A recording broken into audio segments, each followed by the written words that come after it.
because we want to begin our next session as soon as possible. We are running behind schedule by about 15 minutes. So I would request the session chairman, Mr. Subramaniam, to come up to the dais, please. Mr. Subramaniam, please. While we are arranging the chairs, please, sir, please come.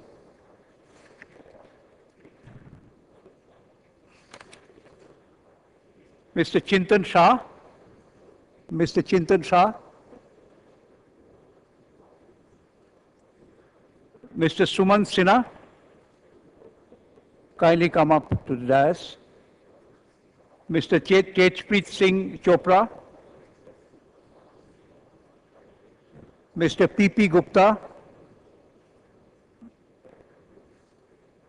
Mr. Balwant Joshi. And Mr. Pashupati Gopalan. They are the panelists. I'll just take a minute each to introduce them once they are occupying the chair.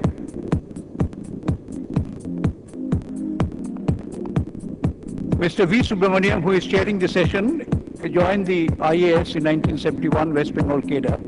He occupied many senior positions in the Government of India and the Government of West Bengal during a career of 37 years. He was the Secretary to the Government of India with the Ministry of New and Renewable Energy.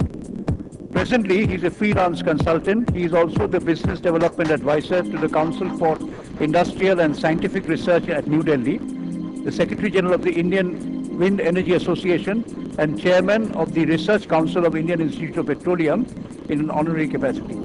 Thank you very much, sir, Mr. Subramaniam, for having agreed to be with us and to chair the session. Mr. Tejpreet Singh Chopra is the founder and president and CEO of Bharat Light and Power, a clean power generation company utilizing a variety of advanced technologies. Tejpreet's 18 years of global management and finance experience was gained in various business roles held in France, England, Hong Kong, India, and USA, of which over 14 years were at General Electric. Until recently, Tejpreet was the president and CEO of GE in India, Sri Lanka, and Bangladesh, and was responsible for directing GE strategies for growth in these countries. Thank you, sir, for being with us.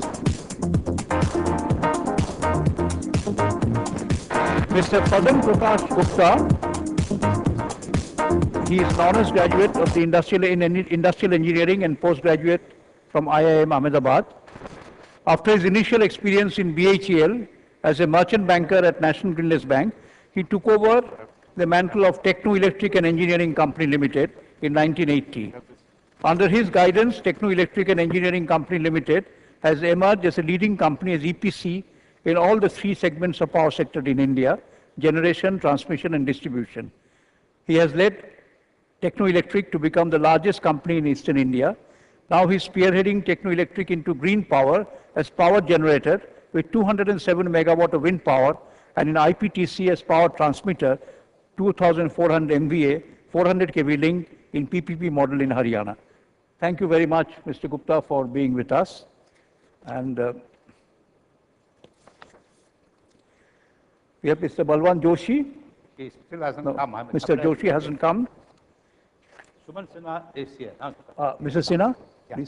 Please come.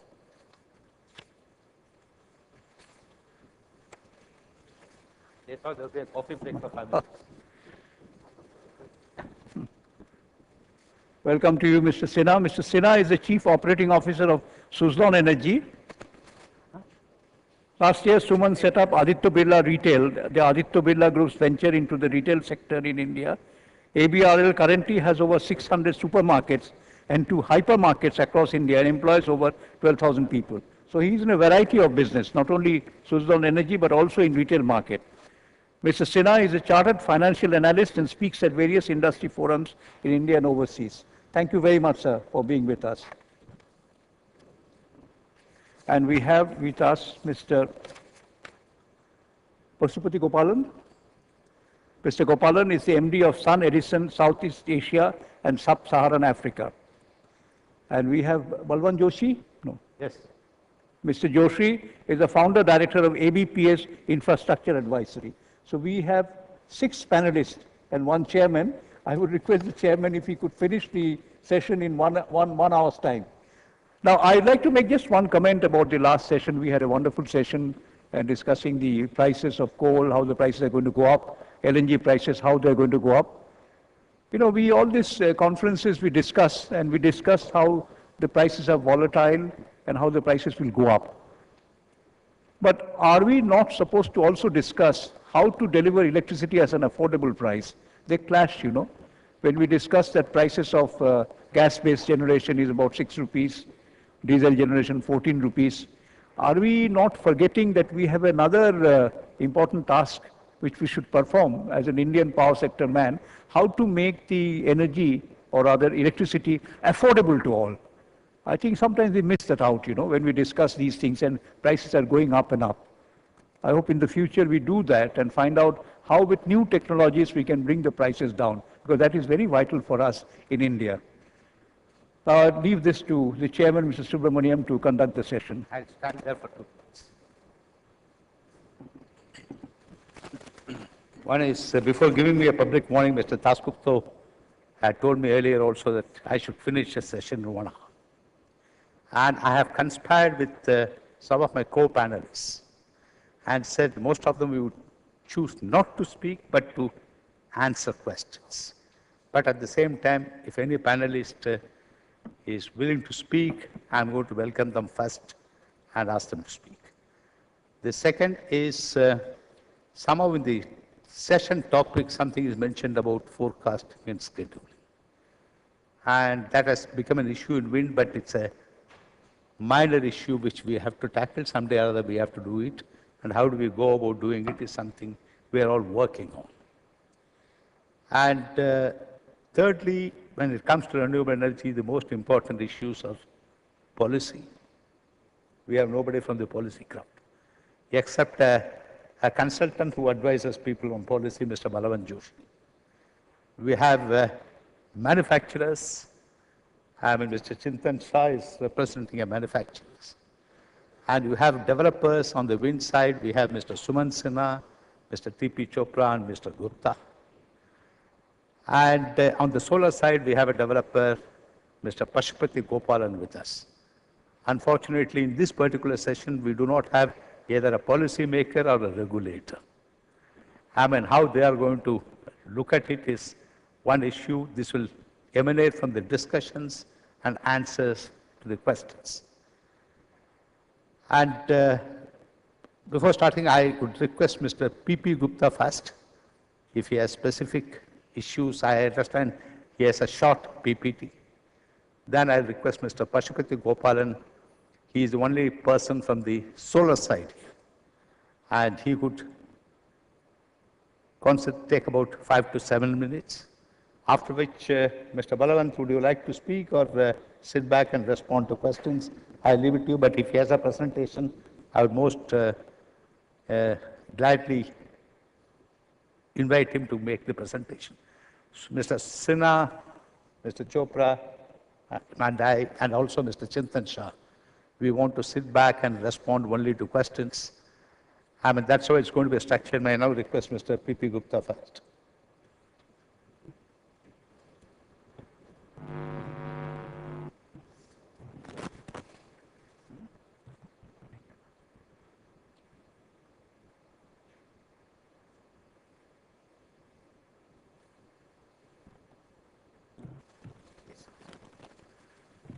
My views is more to introduce renewables. I believe it is still in an infancy stage, and my views can be taken as a collective views with others, very power generators in renewable energy, I'd say. You see, renewables, in our view, is no more a marginal element in generation. It is already 20,000 megawatt plus. And we believe in 12th plan, we are targeting to add 30,000 megawatt plus in this sector. Whereas the target in conventional is no more than 78,000 megawatt. And in my own view, in the last session, we have all heard the volatility crisis In my view, the achievement may not be more than what we did in 11th plan, maybe around 50,000. But in renewables, we are very definite this is achievable. And if we look on a 10-year perspective going forward, I believe by 2025, the renewable capacity in this country is going to be no less than 100,000 megawatts, by and large. And around mid or 2020, the solar power is also going to be very, very grid compatible in terms of the costs. So that is what is going to lead thereafter in terms of the capacity additions. And after 14th plan, in my perspective, the renewables will be leading the very addition in capacity and generation in power.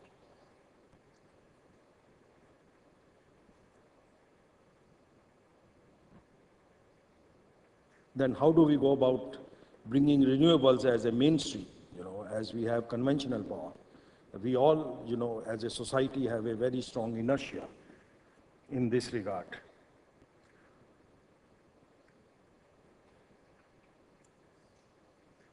You see, in my view, we need either an amendment to the very Electricity Act we have with us, or we need a new act in itself, which will legislate and give a proper status to the renewables.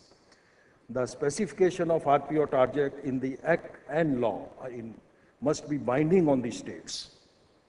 If we have to meet our targets of 15% renewables by 2020, the very RPO targets ought to be binding on the very state entities, and they must grow with the time. There are few states where RPO targets have not grown at all in last 2 years. That makes us worried.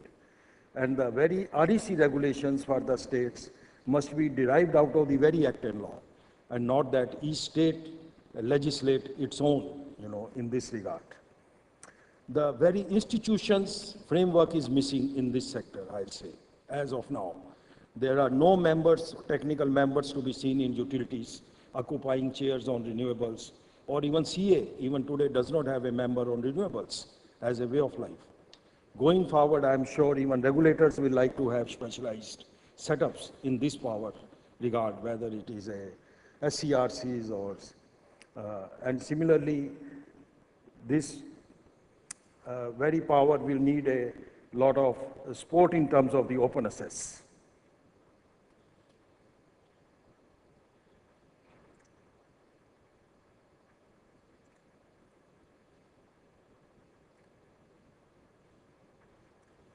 The very key to sustain this sector, as we have formulated, is the REC, and REC can have a sustainability or a supporting price only if RPO compliance is happening in the system.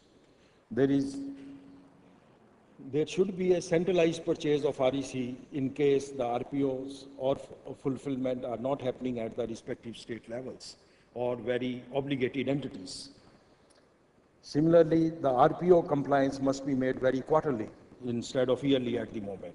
It leads to a very distorted rate in the business. Like you can see, the sell ratio of REC buy is very poor when it comes to first quarter and second quarter. It has dropped as low as 0.34, I'll say. The REC floor price projection also need to be at least for 10 years to make the very projects viable, sustainable, and bankable. Many bankers or lenders are not willing to accept REC-based projects as a sound project to be bankable with them. And thirdly, for some more time to come, only new capacities across RE technologies should be allowed under REC mechanism so that the supply side is well regulated and price is supported in this regard. Going forward, I believe even we may need to make this infirm power to a status of a semi-firm. We may need separate SLDCs for forecasting or scheduling of power in this segment of business. The growth of renewable sector would be contingent on facilitating a market for RE-based power, creation of demand through enforcing of RPO, and creation of supply through assuring appropriate return to the investors.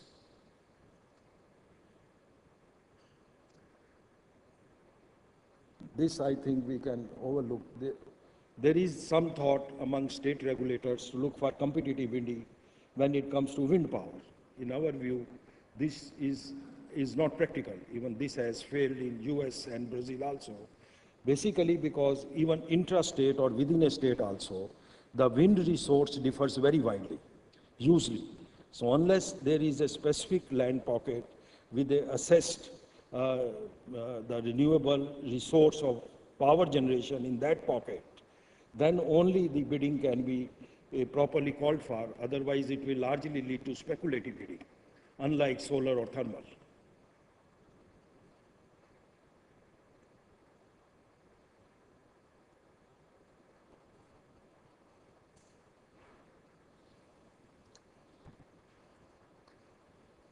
The grid need to be strongly looked into in this case, that the must-run status must be provided to this renewable power, because unless it is provided, there is a lot of power being lost due to not making the very proper grid available.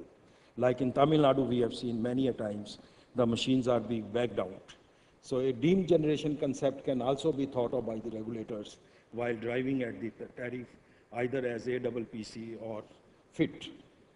The quick implementation of synchronizing southern grid with national grid is a very necessity in this regard. And even a RE corridor should be thought of between Kanyakumari to Delhi, as has been already at a conceptual stage with Power Grid. I'm only talking on this with a perspective of no less than 10 years in this regard. And even we should think of setting up separate SLDCs for scheduling and transmission of non-conventional energy to facilitate forecasting in this.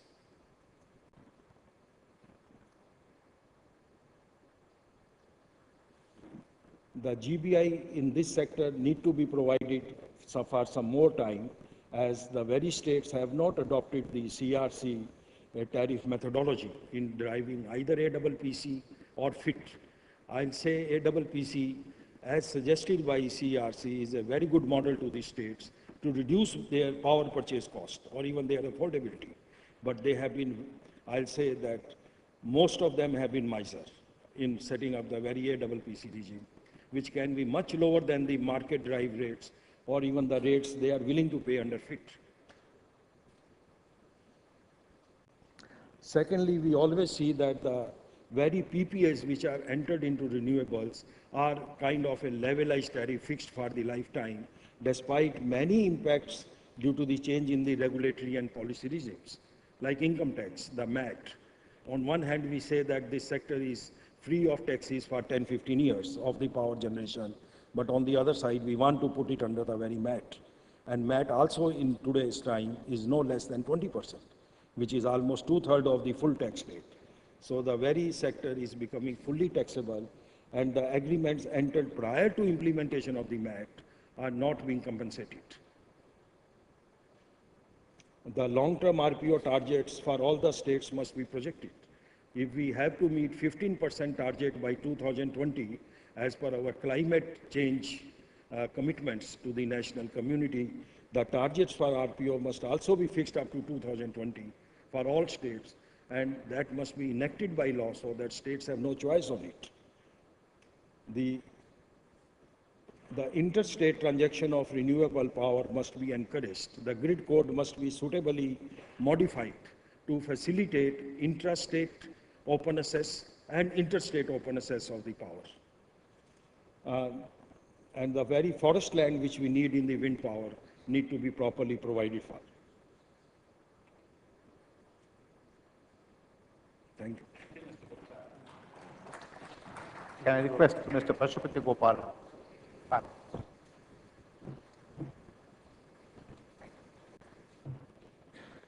Thank you, Honorable Chairman and distinguished guest. It's an honor to be here.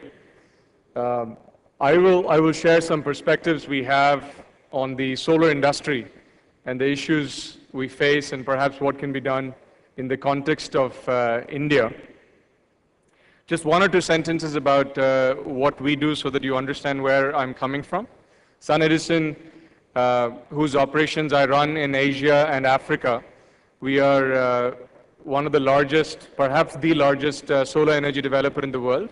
This year we'll cross 1,000 megawatts in about 15 countries, which we have set up over the last 10 years. And we've built close to 900 power plants in these 15 countries. So we see a lot of different policy regimes, a lot of different financing challenges, a lot of issues. I think one thing which is very common about solar is there are only issues. Every project we do, there are thousands of issues that we have to deal with, so I think we can go on for hours talking about issues.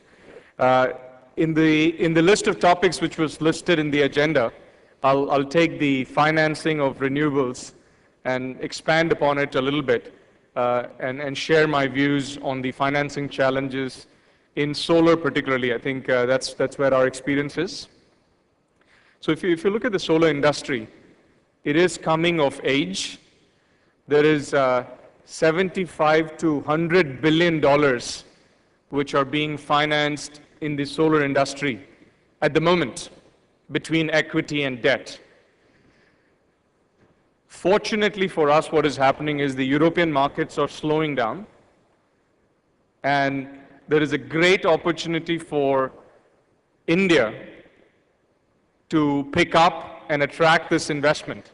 There is money out there, and I think a lot of external equity and debt available wants to pump, and we have seen a lot of interest, money coming to India. So my request is to address these challenges, we should follow the money. And if capital is there, solar will grow and money will come and projects will get built. And we don't need to look for just capital which is available within the country. So if you look at equity, I think it's quite simple. Equity will come if we just make the right policy framework and make it visible for a few years, 3 to 5 years. If the equity capital can see that the risks are understood, there is visibility, there is transparency, and one can develop a business plan for a 3 to 5 year period, capital will come. I'll take one example. For instance, both the national government, MNRE and NVVN, under the National Solar Mission, and the Gujarat government have done a phenomenal job.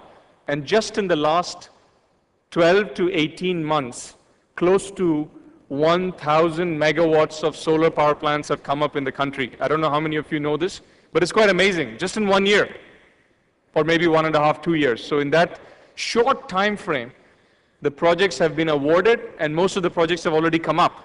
So solar is a segment which is not very, not long gestation period, and much of the discussion today has been about resources. Fortunately, solar is available from God for free, and there is no question of resource availability. And the industry has proven that if the right policy framework is there, money will come and the projects will get built and electricity will get fed. So I think bankability of the policy and regulatory framework is very important. If you take the example of the REC mechanisms, which have been defined in the country, and the RPO mechanisms, I think the regulators have to ensure that there is compliance. That's it. It's very pure and simple. They need to make sure that the state regulators ensure RPO compliance. The REC mechanism, I think as it stands today, we're finding challenging raising money for it because it has a few issues. And with a little bit of tweak, you can unleash the mechanism and billions of dollars will flow. Currently, we just have a 5-year visibility. And liquidity is not there because the market is starting up. Perhaps we can combine the wind RECs and solar RECs and give it a different ratio, like what the UK government has done. In UK, for a megawatt hour of solar, you get 3 times the RECs as you get for a megawatt hour of wind, as a mechanism to improve the liquidity of the market. Things like that. The RECs expire in 1 year. So if we solve some of these few issues, I think working with the equity interested parties for equity interested parties of debt, the projects will become bankable and billions of dollars will flow. As far as debt is concerned, I'm not a big proponent of saying that we need cheaper debt. I think the industry, if there is reasonable returns and there is transparency, the industry can figure out if with 13.5%, where the interest rates are today for non-recourse project finance, if there is equity that wants to take that risk and build the project. I think there is billions of dollars, and I hear a lot from the Indian lenders that they've reached exposure limits for the power sector. But it doesn't matter. I think what we have to remember, is there is $100 billion of money going into solar every year. India can easily attract 25% of that. 25% would be 25 billion dollars. That is 1 lakh crores or 100,000 crores. Enough and plenty money, and that can build tens of gigawatts in a very, very short time frame. All we need to do is ensure that the policy making and the regulatory processes and the definition of the rules of the game are clear and transparent so that the lenders feel comfortable. The levelized cost of energy from solar is dropping quite rapidly already. You know, when for the first time CERC under Dr. Dev set up a solar tariff, it was 18 rupees and 90 paise. And as evidenced by the bidding which happened, conducted by NVVN, the prices have come down to sub 10 rupees, maybe in the 7 to 9 rupees. GERC has recommended a price in the 9-10 rupee range. So the prices have come down significantly, and within just a couple of years, solar will be competitive, where you don't need a significant capital outlay. All that would be required is regulatory transparency. Rules have to be clear so that one can come in and put billions of dollars at work in a very, very short time frame. And the technology risk has already been eliminated. It's just a familiarity issues. You know, many lenders, they're worried whether the panels will work and how long it will work for, which technology is better, crystalline, thin film, and the industry is doing their part to educate the lenders. And so it won't be an issue at all. I think the lending community has come up quite very well and is getting familiar with the technology. So I think these are some of the challenges and what can be done to resolve the financing issues. And I think with a bit of a debottlenecking, my view is that billions and billions of dollars are going to flow into the solar industry in India, and several gigawatts per year are going to build in India just in a matter of a couple of years. We're already seen 1 gigawatt. It can be 10 times this in the next few years. And I thank the regulators and the policymakers for already having initiated their interest in solar. Thank you, sir, and thank you, gentlemen. Thank you very much, Mr. Gopal. And can I now ask Mr. T.P. Chopra, I am to give us his views on technology. Great. Now, I'll just, I don't know if everybody can hear me. Just given my previous background with GE, what I'll talk about is 3-4 things on the wind side, just like Pashu was spoken about solar, and a couple of key points that are happening. I think, first of all, what I'd like to say is there's a lot of positivity that has happened in the wind space in the last 4 or 5 years. One is in terms of technology. India, as all of you know, is a low-class wind speed area. And therefore, from a technology perspective, there are a lot of new technologies being developed, especially designed for the low-class wind speed regimes in India. And as a result, all the rotor diameters of all the manufacturers are getting much larger. Given all the grid instability that we have in our country, a lot of the manufacturers are now focusing on low voltage ride-throughs and zero voltage ride-through to take into account the grid conditions that are specific to India. So the bottom line is that a lot of new technologies are being developed, especially for the Indian market. And I think that's going to be a big turning point in the growth of the whole renewable sector, especially in the wind sector in this country. The second point is on the renewable, on the regulatory framework in this country. I think a lot has been done in the last few years to really drive the growth of the wind industry. And I think my colleague, Mr. Gupta, just mentioned a few of the positive steps that the government has taken. I think what I'd like to do is just maybe what we need to do is take it to the next level to really drive it. And I think the government already is aware of it. We've taken away the accelerated depreciation in wind. We have generation-based incentives. And I think if we can drive the renewable power obligations in this country, that will really drive further the growth of the wind industry. And the third point I'd sort of say, which really drives the growth of renewables or any kind of infrastructure, is financing. I would slightly disagree with you, Pashu, on the terms of the cost of financing. I think at 12, 13% plus in terms of the cost of financing makes infrastructure projects just marginally viable for long-term sustainable growth. I think as an ex-OEM, we've taken out a lot of the cost in terms of manufacturing. I think Suzlon's done a fabulous job in terms of bringing down costs of manufacturing. There's only so much you can squeeze out of cost when you have a 100-meter tower that is the cost of steel. So there's only so much you can do. So as a result of it, something has to give. So as a result, I think in terms of financing costs, we as a community in the renewable energy space need to figure out more creative ways on lowering the cost of financing for all of us. I agree with you that the availability of financing is there in India and overseas, but I think we need to be more creative in terms of bringing down the cost of financing. So what I'd like to just conclude with just with 3 key points that I think if we do, it'll help the growth of renewable energy in this industry, in this country. The first one is SEB Health. I think we spent a lot of time yesterday and today in talking about the challenges the SEBs are having right now in terms of, and I think yesterday in the evening it was laid out really well, given the political challenges we have in providing free power, which makes the health of SEBs really weak. And I think if we can figure out a way to improve the health of the SEBs, the distribution companies, that will help us attract a lot more capital in putting up more capacity in India. The second point is around tariffs. What we have seen is any state that is able to adopt the CRC mandated guidelines on tariffs gets and attracts a lot of investment. Maharashtra state is one of them, where they've set up a fairly attractive pricing regime for tariffs for the wind industry, and that as a result has resulted in huge amounts of investment happening out there. I think similarly, if other states as well, pass on the benefits of the increased tariffs to the consumer, to the IPPs, that way it'll get a lot more investment and interest in the sector. And the third, when manufacturers in India, particularly wind power manufacturers in India, we have a larger role to play. We also act as a developer, also as an OMS supplier, and do a fair amount of activities which are before the project starts off. India installed close to 3,200 megawatt last year. That was a record till now, with 50% growth over the earlier year. Can we sustain this growth in the future? Is a question needs to be answered, because if our NAPCC numbers are to be met, which is 15%, we require close to 50,000 megawatts of wind by 2020. That means the industry has to start delivering close to 5,000, 6,000 megawatts every year. Theoretically possible, practically there are challenges. The challenge is as simple as logistical challenges. How do you transport big turbine blades across India? Do we have the right infrastructure? Or to that matter, do we have enough trailers in India to transfer it?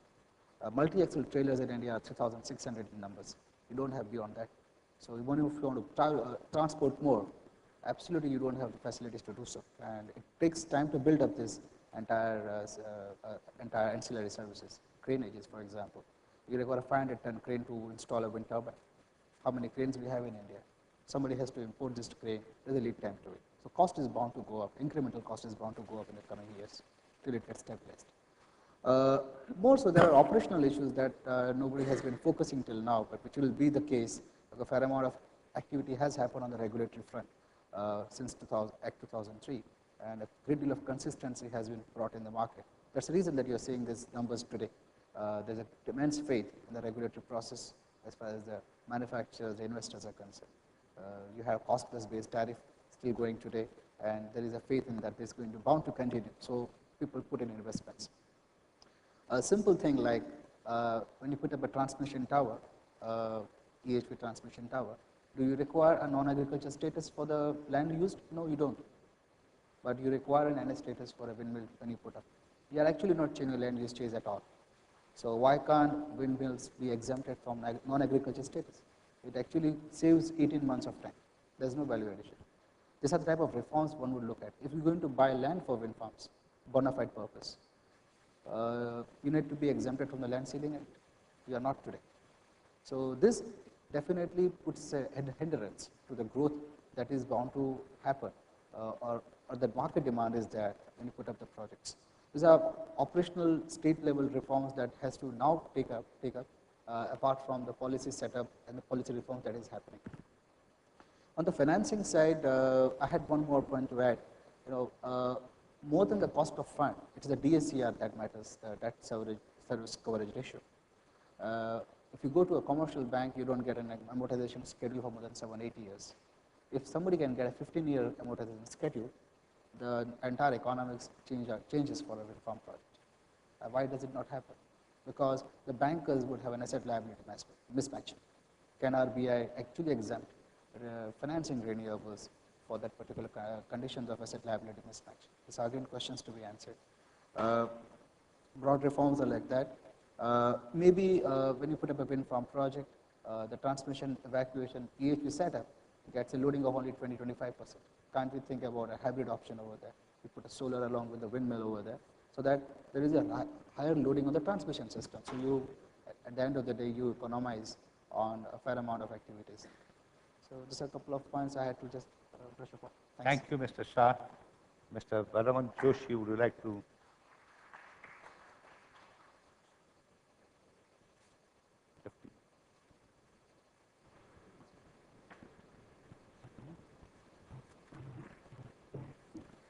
Thank you very much, Mr. Chairman and distinguished guests. During his opening remarks, Mr. Subramanian mentioned about one issue that is related to the scheduling and forecasting. I will try to put forward my views on the same. First of all, on the need of scheduling and forecasting of the renewable energy resources. Whether it is required, if it is required, who has to do it? How the responsibility should be shared, how the risk should be shared. There is still, many people feel that, it's not possible to do the scheduling of the renewable energy generators. And it should not be made mandatory to do the scheduling of the renewable energy generation. While one would agree that, renewable energy is a lot more variable as compared to many other sources of generation, it also poses significant amount of risk to the grid. With changes in the generation, the drawal by the state utilities from the central grid increases or decreases. As a result, significant amount of the UI risk is borne by the entities. How do we deal with this particular issue? It's a commercial issue. 500 megawatt drop in generation from the wind sources would mean 500 megawatt of additional purchase from the high cost resources through grid. CERC has dealt with this issue, has changed the grid code and made mandatory. There are some issues with that. But the first and foremost, whether we would like it or not, we will have to find out some mechanism to do the forecasting and then do the scheduling. In terms of forecasting and scheduling, I think we need to divide the issue we need to subdivide the problem. We have to do the forecast of wind and we need to do the scheduling of the generation. These are two different things. There are different models to do the wind forecasting. There are different models to do the wind generation scheduling.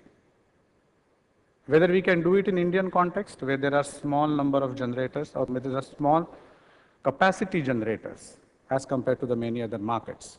We have got wind generators which are 2 megawatt, 5 megawatt, 10 megawatt. When I mean generator, it's not an individual turbine, but the ownership of the turbines at a particular location. Wind development model or the solar development model in India is significantly different than other parts of the world. As a result, the solution which we require over here are bound to be a lot different than the other parts of the world. We have wind generators which are small in size, multiple of them connected to the pooling substations, and then pooling substations connected to the grid substations. In many markets, the wind generators are typically 50 megawatt, 100 megawatt connected to the grid substations. So the problem is different, the solution has to be different. The CERC grid code and subsequent orders actually require the generators to do the scheduling, generation scheduling with the accuracy of 70%. So that gives a margin of plus minus 30%. There is a small issue in terms of whether it should be as a percentage of the total installed capacity or a percentage of the forecast. I think that needs to be resolved. While the generator could do the scheduling, we'll have to do that, whether that will reduce the total risk in the system is an issue. Whether the SLDC just adds the generation and then give the state level scheduling for the purpose to the RLDC, whether that will reduce the risk to the state from the UI purchases or the purchases from the other agencies. That's something issue which has to be resolved. Prima facie it appears it will be difficult. So we would need a solution which would be both centralized and decentralized. while the decentralized forecasting would ensure that some risk is borne by the generators for the deviations which it has caused, while the centralized solution would be required at the SLDC level, which would ensure that the total risk to the state is reduced. How do we do it? Whether it is possible for the each generator to talk to the SLDC is something which needs to be decided. I think the better way would be to have some intermediate entity in between, which would talk on behalf of the generators, because the generators, many a times, as we know, especially in the wind sector, many of the generators are not operationally involved in the business. So who would be doing the scheduling of generation on their behalf? So some entity is required who will be doing that, and that business model will have to be evolved, and some kind of a sanctity will have to be given to that business model. Now, whether that entity would operate for the bunch of generators or whether that entity would operate at a pooling substation is something, which needs to be decided. This particular entity, whosoever is there in between, will have to establish hardware, software, will have to talk to the state load dispatch center, will have to create visibility for the state load dispatch center, create a mechanism for changing the generation schedule during the day, whether 3 times, 4 times, 8 times, whatever time it's permissible and is required. So that's the kind of institutional arrangement will have to be put in place. I think another issue which needs to be settled in case of scheduling of generation is whether the energy accounting to be done on the schedule basis or the actual generation basis. And if the energy accounting is to be done on the schedule basis, how do we settle the RPO? Whether the RPO is to be settled on the schedule basis or on the actual basis. And if it is to be settled on the actual basis, separate energy accounting of the actual energy generation that would be required. So these are some of the issues which are associated with the scheduling, forecasting and the scheduling. I think both regulator as well as the developers or generators will have to work together on resolving this issue, because unless and until we resolve these issues, it will be difficult to really add significant amount of the capacity in the sector. Thank you. Thank you. Thank you, Mr. Joshi. Can I now request Suman Sinha to say a few words?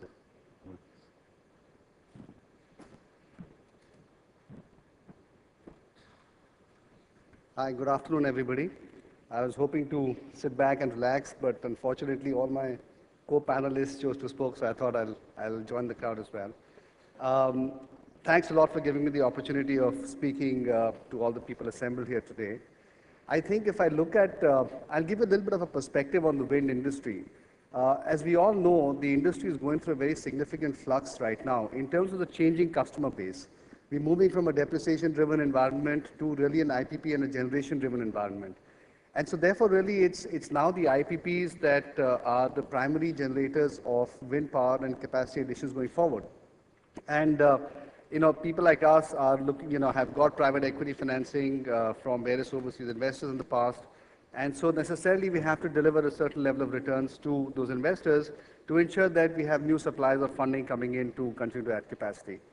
Now, when we look at the opportunity of projects that we have at this point in time, there are a few very fundamental issues that begin to throw themselves up. Number one is the fact that, various states, of course, have feed-in tariffs at this point in time, but those feed-in tariffs are very different across different states. Some states are following CRC guidelines, some are not. And a lot of times it is dependent upon whether, in fact, these states are close to meeting their own self-set RPO targets or not. If they are, then their desire to set higher feed-in tariffs becomes a lot weaker. And therefore, capacity addition by itself in those states begins to come down. So what we are finding now is that certain states which are trying to meet their RPO obligations are, in fact, setting more attractive feed-in tariffs, and therefore capacity is naturally moving into those states.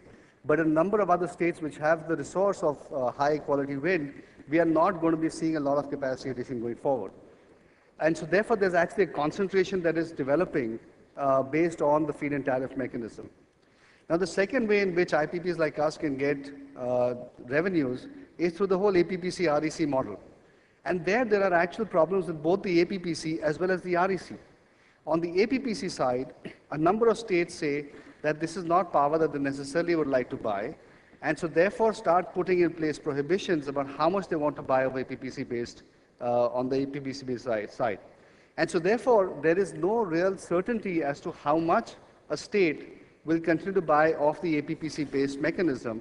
And so therefore, when we're looking at adding capacity, it is very often not very clear to us whether in fact when we show up to sign the PP, whether the state is in fact going to be receptive to that or not. So that is one issue on the APPC side. But more dangerously actually, what is developing is on the REC side, we are now finding a lot of new capacity addition coming to the market based on the APPC REC model.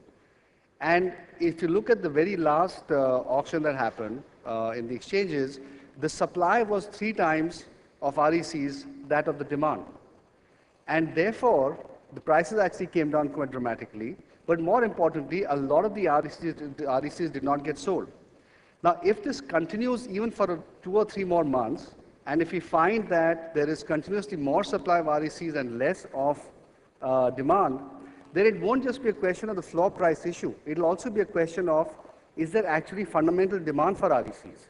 And if that demand does not manifest itself either through, as Mr. Gupta was saying, putting it into making it obligatory through a Renewable Energy Act or through some other mandatory mechanism, I unfortunately see that whole thing in very fundamental danger. We already are suffering from the fact that banks are not willing to provide non-recourse financing to the whole APPC REC mechanism. And so if this situation continues for even 2-3 more months and the stock of RECs just piles up, you can be sure that in the future, almost nobody would like to go ahead and set up projects on that basis because A, we're not sure whether it'll get sold, and more importantly, B, we won't know whether we're going to get the price for it, or the financing for it. So I think that is the second very, very critical and important issue that, that is prevalent right now.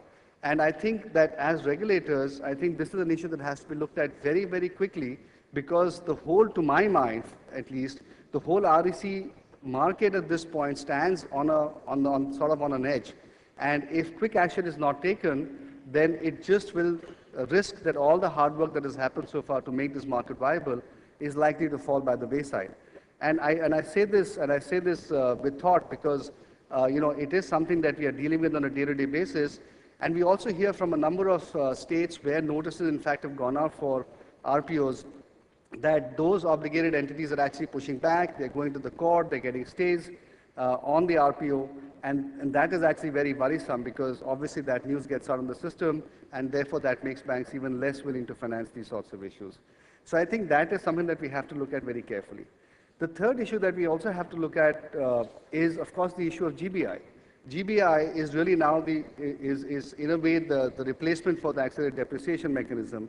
And GBI, unfortunately, now we're already in the end of August, and we still don't know exactly when it is going to come back, what the pricing is going to be. Will it be limited to 4,000 megawatts or will it be extended?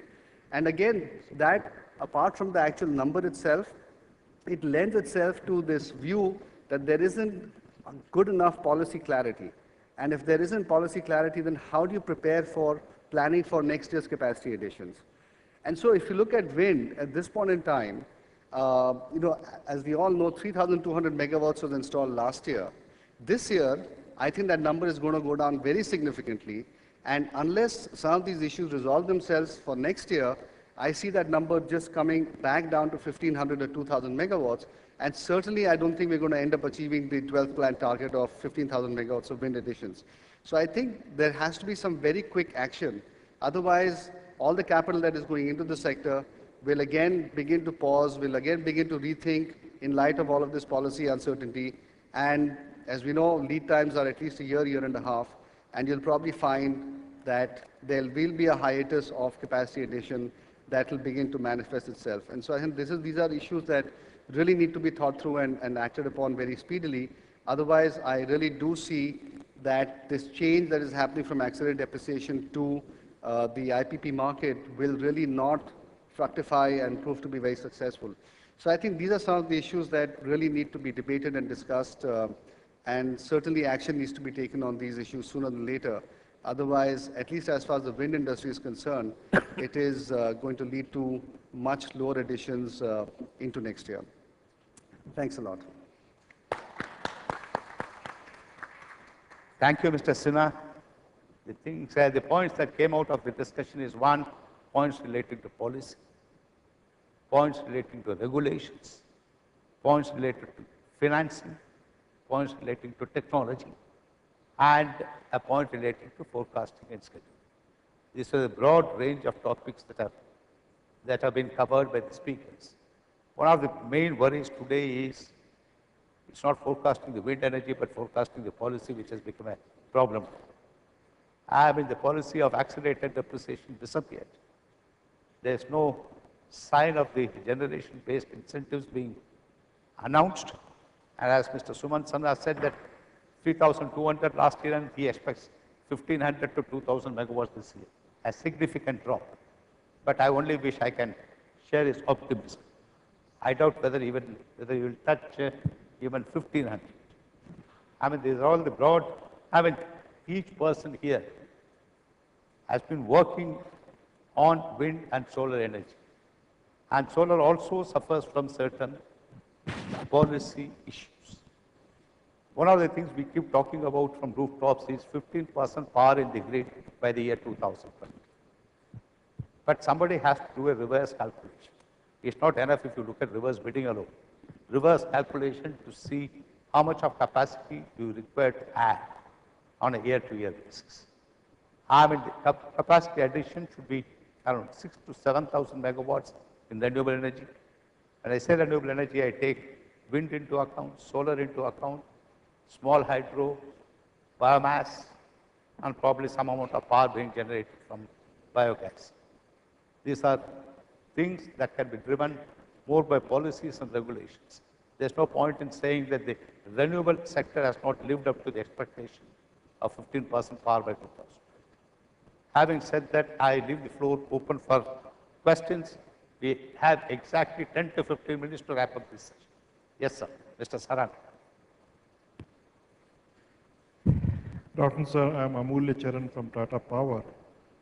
Now, the whole issue of viability of establishment of renewable capacity today is hinging on either feed-in tariff or compensatory payment in form of REC. Now, these two things are really dependent on the health of the SEB, which is what we know.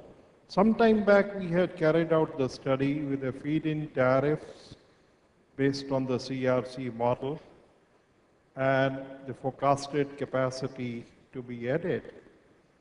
It said that the SEBs or the DISCOMs will have to pay, moving forward after 2-3 years, something like 15 to 16,000 crore extra by way of these additional tariffs or REC things. Now, today we are at a place where the SEBs are not even buying the power for meeting the load. How do we expect them to start absorbing these kind of additional obligations? Today what has happened, sir, is we know that the only entities which are meeting these obligations are either the private entities or the captive power users and others. Those are the only people who are present in the REC auctions. As Mr. Sinha said, and we have been operating in this particular field, that SEBs, for one reason or the other, are simply not coming in this market to buy RECs other than few union territories. So I don't know. It was very good thought to put the floor price for these REC, but there is absolutely no visibility who is going to pick up the additional offering on the floor. In fact, we were quite disturbed when only 1/3 of the RECs offered last Wednesday. And Mr. Sinha has very rightfully said that if moving forward, market is not picked up, the whole model may simply collapse. So we cannot depend upon only the captive users in the private discoms to pick up this REC. Other issue is the feed-in tariff. I don't know how many of the SEBs are actually encouraging to buy more and more. The places where either solar insulation is more or wind power is more, they are practically refusing to say, hey, enough is enough, my appetite is full. So in such a light, I don't know what will happen to this major government commitment on the climate change. Thank you. Thank you very much. I don't think we need to respond to that. You have only added to the points that we have. Sir, this is Raji Kumar from India Smart Grid Forum. Sir, the renewable purchase obligation, 0.25% going to start from next year for the utilities, moving to 3% by 2020 is way below compared to international standards. The technology innovations in last 3 years has given confidence to policymakers in many countries to drastically increase the RPO. For example, US DOE talked about 33% renewables by 2020. That was in 2009. Now, the current grid tech team of US DOE is talking about 80% by 2035. And the National Renewable Energy Lab USA released a 3-volume report in July last month. It talks about 70% to 90% renewables feasible in USA by 2050. Europe, Germany, this summer, 25% of the energy mix coming from renewables, and they are targeting to increase it in next 10 years to 66%. Ireland talks about 88% of renewables by 2050.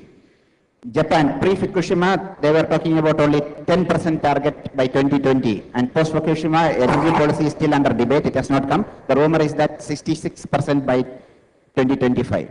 So we need to drastically increase our renewable purchase obligation. That's for the regulators to come out with such policies for utilities. The RECs will be auctioned at higher prices, much higher prices. Thank you, Mr. Rajit. Yeah. Actually, I'd just like to make one other point. I think in the presentation that we saw before this, we looked at the costs of coal internationally and in India. And the conclusion generally was that coal prices in India are actually lower than they are internationally. Now, so the question is, why is it that coal is being sold at a discount? Now, obviously, the government controls the supply of coal to Coal India. And in actual fact, if you think about it, there's a massive subsidy that is going to the coal sector, right? So we all have actually internalized this view that the renewable energy sector is actually getting subsidized, but in actual fact, it is the domestic conventional industry that is actually benefiting from the biggest subsidies. It is just that it is not being paid to them directly, it is coming to them in the form of cheaper fuel sources. So I think we should, in a way, remove this thought from our minds that in fact renewable energy is being subsidized, when in actual fact, when you look at the actual prices on a sort of levelized international price level basis, you will actually find that wind is, at this point, totally competitive with conventional power prices in India. That is one. The second thing is, if you look at solar on the other hand, solar is higher right now, but as more investments go in, it's actually going to come down in prices. And so when you think about why we're putting this extra burden on discoms and why are people paying more, actually that's fallacious. That understanding itself is fallacious. Because in actual fact, what we're doing is we're just paying a subsidy in a different way. It is not that the conventional industry is not benefiting from subsidy either. So therefore, I think we should look upon renewable energy, forget about the environmental aspect for a second, and just think about how to encourage it as a pure energy provider, which is really the crying need of the hour in a country like India at this point in time. And just look at it from the point of view of plugging the gap, as opposed to trying to meet some sort of environmental standard, which is a totally noble objective by itself, but I'm saying even without that, renewable energy actually can stand on its own. Yes. Yeah, you see, in my perspective, in the country today, we have about 200,000 megawatt plus as a total capacity, and 80% is coming out of thermal. The very proven resources of fuel, as we have discussed in the very last previous session, is proven resources in the country is no more than 300 to 350,000 megawatt. It is high time we start thinking today, number one, about renewables. And secondly, as Mr. Suman Sinha said just now, renewables are no more subsidized as far as wind is concerned. And solar also will gain sooner than later the grid parity. It is only a journey of another 4 or 5 years, thanks to recession, as Mr. In the previous session said, in our session, that with the European crisis, solar wind is half the price what we conceived 2 years back. The issue is, what do we look for? I'm inspired by movie yesterday. Do we look for ultra mega power plants with so much of destruction around us? Or shall we look for distributed power generation as a local area solution? As a society, we have to take a call, you know. You can never have a policy which is classroom perfect and business wise. Every policy has to travel the journey and it gets corrected as we implement and learn out of it. But businesses have to be supported as they are viable, understood by the very investors. This is a challenge before us. So I'm sure we need to make a wise choice and put a policy regulatory framework. If we are basing more and more on REC and APPC mechanism, we have no choice but to make this mechanism sustainable and a way of life in this industry, either by legislation or forcing through states. Even I will go a step ahead that if as a society, we want to keep our face before the global society by meeting our renewable obligations of 15% by 2020, I believe we should start thinking, bringing this very sector as a constitutionally as a part of the central sector if we are afraid to amend the very law. Because in states, it's so difficult, you know, to differentiate conventional or non-conventional power as a way of life. They have their own challenges and that is what we are seeing day in, day out. Thank you. Thank you, Mr. Gupta. There's one. My question is to Mr. P.P. Gupta. Why do you advocate the uniform RPO for all the states, when it is well known that the resources are quite dispersed? All states are not equally advantageous positions to have the renewable states. That is the first question. You want a constitutional system, but I will say rather why do you refer in the federal state? Why do you propose like this? The second issue is that regarding the non-selling of the REC certificate, that we find very distressing cases now that the captive power, fossil-based captive power, the obligated entity, are going to the court, and court is giving the stay. They very usually giving the stay. So if that way, it gives a very negative messages that RECs are not being sold. Even today, that the demand is only 1/3 of the supply. So this is what has to be taken. Even the legal fraternity as a policy maker, as a regulator as a whole, or something as a combined action has to be taken to the legal judiciary has to be told that they should decide the cases quickly in these particular cases, because the REC mechanism, the policy is only for 1 year. So they should decide the cases quickly, but giving a stay and just continuing the cases for long, it will be very much, our policy cannot be implemented in that case. Thank you. You see, you are only adding to what we are saying. Number one, in REC, you see, it is a known fact that the very resources to produce non-conventional power across India is not similar unless very solar power or biomass or mini hydros. We make it a way of life. You see, those resources are still to be fully exploited. But the truth is, I may sound very harsh in this forum, the small entities which are part of renewables today, owning no more than 5 to 25 megawatt, has no negotiation abilities with the very SEBs or the very power users. The large entities setting up of mega projects or ultra mega projects have so much of facilities with them on the side of power trading, power exchanges, intermediary sales. That is not the issue. Issue is that I'm coming to your point, sir. That is the real issue. That unless we create a vehicle in this country uniformly, like mini hydros, how can you create a mini hydro of 5 megawatt 2.5 megawatt or 3 megawatt at a tariff of 2 rupee 80 paisa a unit in Himachal or Uttaranchal. It is just not doable. And when he sets a project of 300 megawatt, 500 megawatt, we are approving tariffs of 3.5 to 5 rupees a unit. These are challenges in our own system which we need to take in our stride. You see, you have to invest in a system going forward. Make those entities viable, make them examples of success, and you will see how things happen more and more. The issue is that the basket of the state's basket and the state source, they have to find out a judicious what is the target of that particular state. It is only the state has got a competence of that. What should be the RPO tariff should be judicious for state economic point of view. That is not the issue. Issue is not the what should be the pricing over the proper feed-in pricing of a small hydro project or the biomass project. That is not the issue. I think we'll take it up separately after the session. We will talk to him on that. Last question, Mr. Mentireta, because we have to wind up this session. Thank you, sir. Sir, this is more of a suggestion. We have talked about RPO enforcement, and mostly we have discussed on the DISCOM side, the state distribution company. We find it difficult to enforce that. But one part which we have not covered so far is that the other segment which have been introduced during this, in the recent past 1 year, from state regulatory commissions and also CRC, that open access consumer and captive consumer, they are also now obligated. And these are very small consumers who are dispersed in the grid.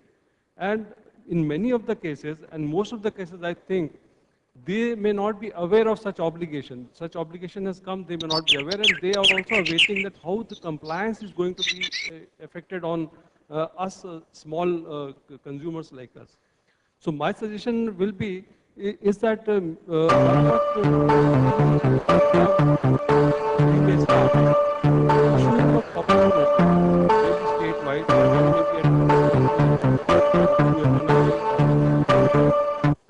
to make people aware that this is there is obligation on such consumers, and these consumers, and I understand that many of consumers, when they come to know that there is such obligation, they will come for the compliance automatically. Of course, there will be some who will wait for the enforcement to happen. But I feel that at least 40–50% of such captive consumers, particularly open access consumers, I'm aware that these people are knowing about such obligation. But captive consumers is a big segment which gets left over, and they might not be aware of such obligation.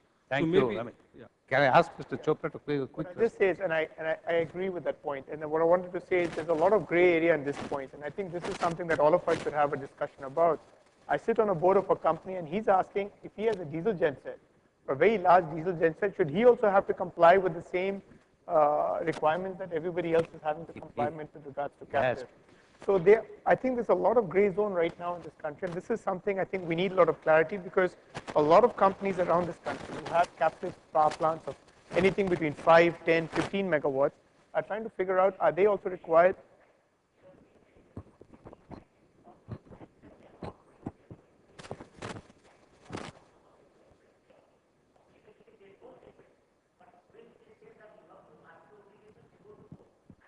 No, that's exactly, I totally agree. That's right.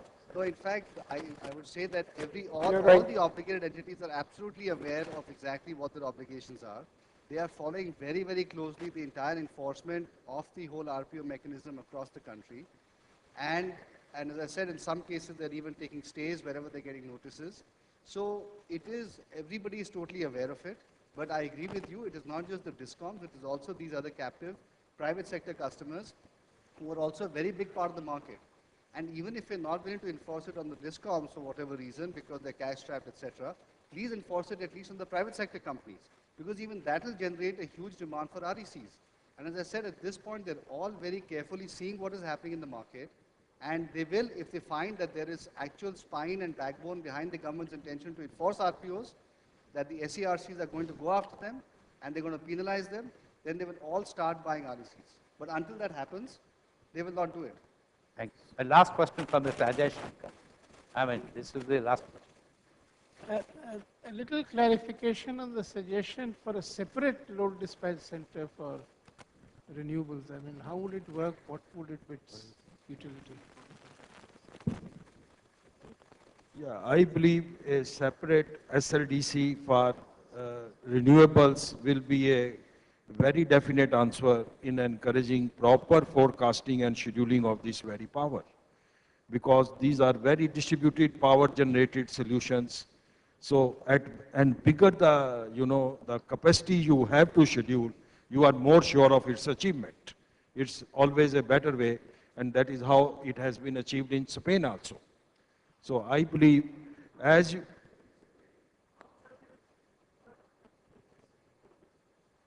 you see, it's very easy, sir. This is not a problem. Dr. Pramod Dev will say. So, Dr. just one comment on Mr. Suman's thing that everyone knows it.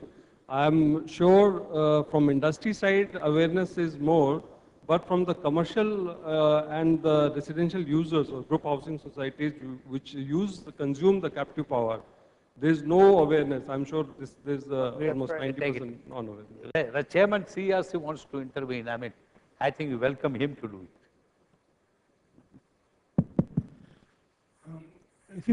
FOR, Forum of Regulator, had asked Power Grid to do a study how to integrate renewable energy into the grid. And that study is available now. We'll be putting it on the website. And what you will find there, you don't require a separate load dispatch center for that. It is possible to do that. So I don't go into the details. That issue has been taken care. And then my colleague has been asking questions, but I know in the Forum of Regulator, we have also done a study to find out in the next 5 years, if we had to meet the 1% incremental obligation, what will be the burden on the consumer? And in fact, that is known to that. And why we all have to move towards the national goal of achieving the same level, because the resources are not equally distributed.